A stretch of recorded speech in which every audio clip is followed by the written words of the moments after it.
এই যে আমার হাতে যেটা দেখছেন এটার নাম হলো কচুরমুখী। এলাকা মানুষ বলে কচুর বই। আলহামদুলিল্লাহ এটা বগুড়া অঞ্চলে, বগুড়া এবং আমাদের এই কাহালু থানা বা বগুড়া সদর থানা এর মধ্যে সবথেকে ভালো কচুর বই হয়। বিশেষ করে আমাদের রজাকপুর অঞ্চলে এটা সবথেকে ভালো উৎপাদন হয় এবং এটা সিদ্ধ হয় ভালো, গলা চুলকায় না।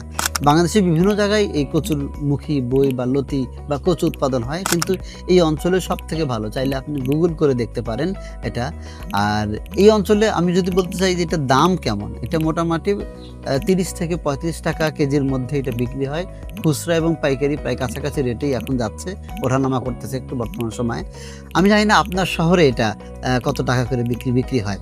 এইটা বেসিক্যালি এখানে যেটা করা হচ্ছে, জমি থেকে তোলার পরে এটা বাড়ির মহিলারা আস্তে আস্তে এটা পরিষ্কার করে। আপনার হাতে যাওয়ার সময় এটা পরিষ্কার হয়ে চকচকা জিনিসটা আপনার কাছে যায়। এরপরেও মাটি মাটি দেখা যায়, কারণ এই পরিষ্কার পরেও কিছু মাটি আসলে থেকে যায়।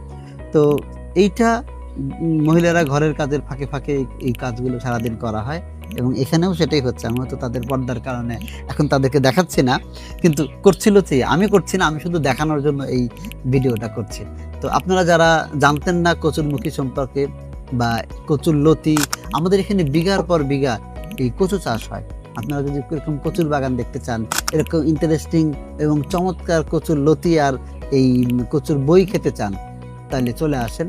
আপনার আমন্ত্রণ রইল আমাদের গ্রামে, এই বগুড়া জেলার কাহালু থানার বাগোইল গ্রামে আসবেন এবং এই কচু দিয়ে আমরা ভর্তা খাবো, তরকারি খাবো, অনেক কিছু এনজয় করতে পারবো।